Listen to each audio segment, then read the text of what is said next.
Jensen Huang, CEO of Nvidia, fresh off his keynote last night on stage. Ed, great to see you. Welcome to Las Vegas. Thank you. Happy New Year. Familiar territory for Congratulations on your new baby. Thank you very much. A lot's changed since we last spoke, actually. Yeah. But of the broad spectrum of what you announced last night, new graphics cards, new chips, actually, technically in the automotive space, products and services on the software side, which is the single most important for Nvidia's future? They're all important. You know, it's hard. It's all important.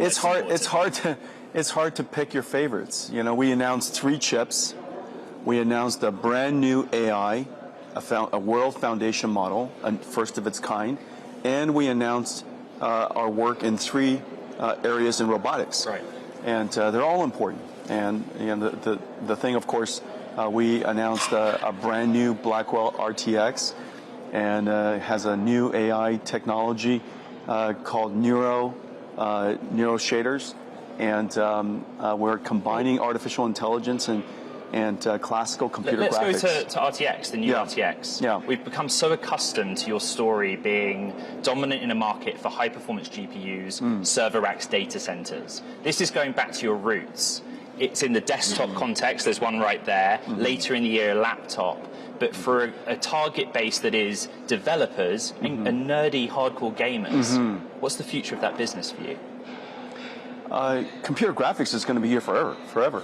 And what we've done is we've fused artificial intelligence and computer graphics together.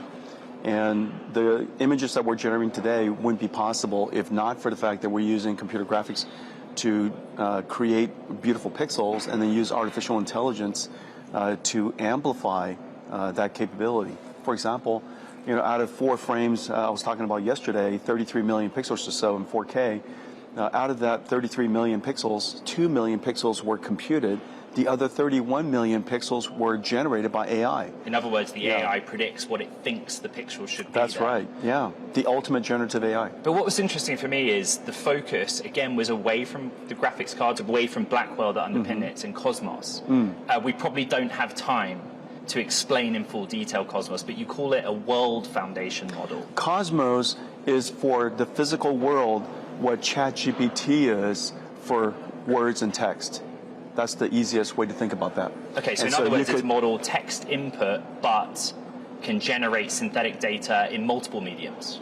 It understands the physical world. So, for example, if I ask it a question, if I ask it to generate multiple futures of a car driving down the road, it would understand the dynamics of the world. It would understand the object permanence. It would understand geometry and space, and it would create a driving scenario for the car that is plausible. And you open sourced it. So I don't really think about it as a product or a go-to-market. It's more about what Cosmos enables. Is that how we should think about it? Yeah, well, the autonomous vehicle industry and the robotics industry is really important to us, and we offer 3 computers for them. We offer, of course, the training computer. Through DGX. Through DGX, the robotics computer that's inside the car or inside a robot.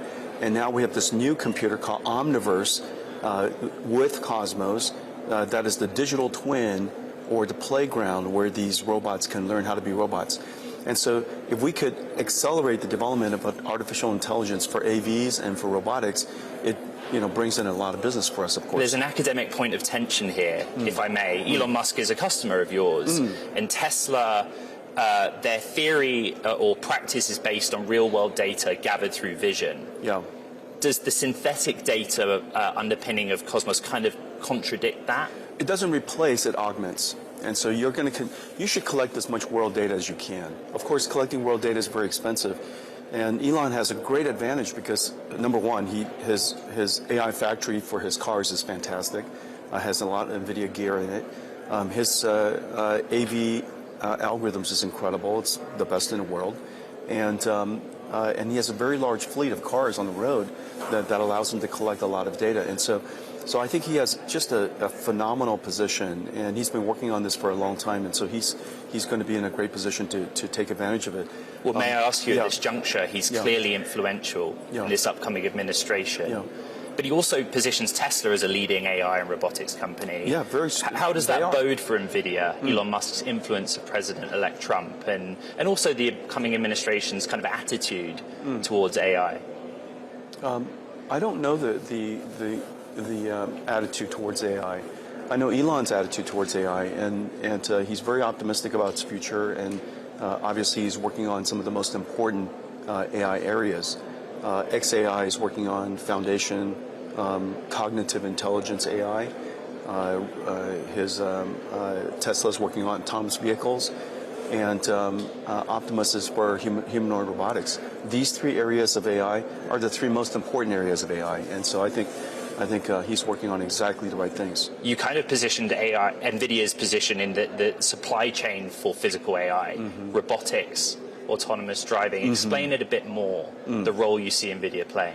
Well, we're a core technology company, and so we build the foundational computing platforms. We're also full stack, and so we develop the necessary algorithms, the necessary AI technologies, and then we put it out to the industry for them to adopt it and turn it into end market solutions.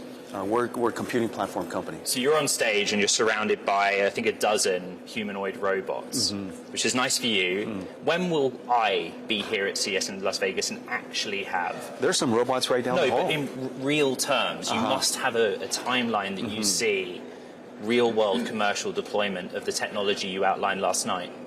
It depends on use case. I would Which say... will we see first use case? The first use case will probably be in manufacturing. You know, there's estimates tens, if not 100 million jobs that are workers that are... The world is short of workers. And aging population, declining birth rates, and so I think the world needs a lot more workers. Robotics is one of the best ways for us to supplement all of that and help companies recover the lost revenues on the one hand and drive productivity, which reduces inflation for the world on the other hand. And so I think robotics is going to be very important to that. In different areas, you could have they'll probably deploy into manufacturing first because they obviously need it most. Which you see as a ginormous potential market, addressable market. It's a $50 trillion industry that wants to grow and needs to grow. Sorry to interrupt you, Jensen. I think the thing that Wall Street's struggling with this morning, among many things, is DGX, they understand the investment there, that trains the foundation models. In terms of NVIDIA's business model, what you outlined last night, Cosmos, and then later on the inference side, how physical AI helps grow your business from there. Drives DGX growth. Just simple as that. Yeah, as simple as that. I think if you just look at simply like that, we have 3 computers, and 2 of the computers, DGX and Omniverse, drives an enormous amount of data that is necessary to train the AI models. Right. And so Omniverse creates the data that we then use to train AI models. The training is what drives DGX sales. And the more robots that are available, the more data we can create, the more AI models we have to go train. That cycle is ultimately what we're striving for. All of that drives consumption for data center growth. There is a surge in AI spending, data center growth. Some of our audience are a bit concerned about how sustainable that is, short, medium, and long term. Well, at the limit, artificial intelligence is the single most important technology force of our time, and it's really about we're at the beginning of that. And in the future, every single data center will be driven by AI and the type of computing that we build today. And so if you look at the world today, we're about a year and a half into the remodeling, if you will, the modernization, the reinvention of computing. And so I think that over the next several years, you're going to see the transition from the old way of doing computing, general purpose computing. There's a new way of doing computing, artificial intelligence and accelerated computing. And so we have a lot of growth to go do. Let's go back to your and NVIDIA's roots, and therein lies the complication, right? The story, accelerated computing. You spent 4 years redefining the computer for me, but then we get RTX, Blackwell, single Blackwell in that form factor. The target audience is hardcore gamers, but also developers. And I wondered if you could give me any early examples or evidence of how you see the gaming industry adopting your technology. Well, AI is going to reinvigorate the video game industry. On the one hand, for developers, it's going to reduce the cost of creating the content. On the other hand, all of the characters that are in the games are going to be smart characters in the future. So every time you interact with them, they're going to be interacting with you in a much more intelligent way. And so the games are going to be more interesting, the characters are going to be more interesting, the content development cost is going to decline, and that's going to be really great for the industry. And so I think that the future is really bright for video games and these virtual worlds, and artificial intelligence is going to really reinvigorate it. Project Digits. May I pick it up? Yeah. $3,000 Project Digits. Yeah. A supercomputer you can put sitting on right your next. desk. Exactly. Could you imagine you're just sitting there just like that? You're working on your PC. Well, I can't imagine. Why would I need one of these? Probably not me. But how big is the addressable market for this? What is the addressable market? There are 30 million software developers. There are probably something along the lines of 10 million designers around the world. Probably another 20 million creative artists. Hard to say exactly how many students. I'm going to guess probably a couple of 100 million students around the world. Everybody's going to have to. Everybody's going to have to. Well, they can afford computers, and so if they can afford computers and they would like to have a companion that helps them do AI. This is the way to do it. Can I just clarify something on it? I think you said on stage Mac OS, Linux, and Windows, but the communication said just Linux. No.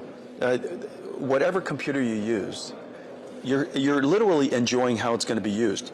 It's sitting right there, and you just connect to it wirelessly like it's your personal cloud. I promised the audience I'd clarify that because they're excited. We're running short on time. President-elect Trump has been speaking during the course of our conversation.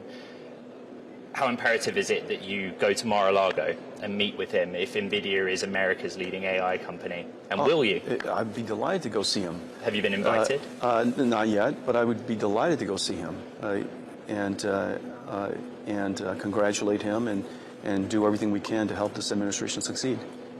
A lot of what you outlined on stage last night in the realm of physical AI, I saw Xpeng, for example, in the autonomous driving context. That's happening in China. Like, they are doing a lot on robotics. So I'm going to ask you about tariffs.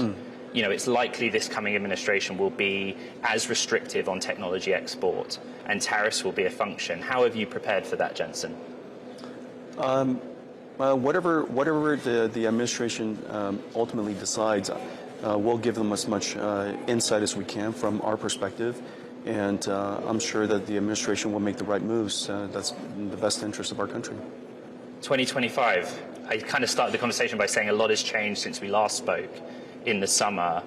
You said that the age of general robotics is just around the corner. Is 2025 the year of general robotics, or is that a little premature to your mind? The development is going gangbusters, as you can see, all the different robots that are going to be around here.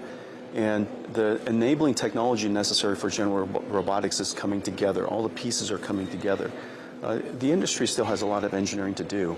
If you look long term, pick your horizon. In 10 or 20 years, the number of robots that's going to be on Earth is going to be measured in probably tens, if not hundreds, and not potentially billions of robots. And so those days are clearly coming. Is it going to happen in the next couple of years or the next 5 years? Hard to say. But the development of robotics is going to be all over the world now. And we're seeing startup companies, large companies, industrial companies, consumer electronics companies, all getting involved in the future of robotics. And our offering to the industry is a 3-computer system. And so whether they're developing the robot, training the robot, we have DGX systems for them and DGX clouds for them. If they're simulating the robots, we have Omniverse for them. And if they want to deploy that, when they're ready to deploy the robots, we have little computers that basically is the computer brain of the robot that they can put inside the robot. And so we'll work with the industry across the board, from the development of the robot to the deployment of the robot. And we have computer systems for them, algorithms for them, AIs for them, and we'll partner with the industry to make this future happen. Very, very quick. Which line of business grows fastest this year? Data center, gaming, or other? They're all going to grow fast. I think gaming is continuing to grow. Our autonomous vehicle business is already on its way to be a $5 billion business this year. And so, run rate. And so the autonomous vehicle business is just starting to get off the ground. And that tells you something about how we address it. And the reason for that is we get the benefit from the beginning of the development of the AIs all the way to the deployment of the cars. Because a car company needs two factories, a car factory that builds the cars and an AI factory that builds the AIs for the cars. And both of these areas we get to participate. And so I think it's going to be a very large business. Jensen, I've made you late for your next appointment. Yeah, it's great to see you. I'm incredibly grateful for your time. It's good to see you as well. Jensen Huang, the Nvidia CEO.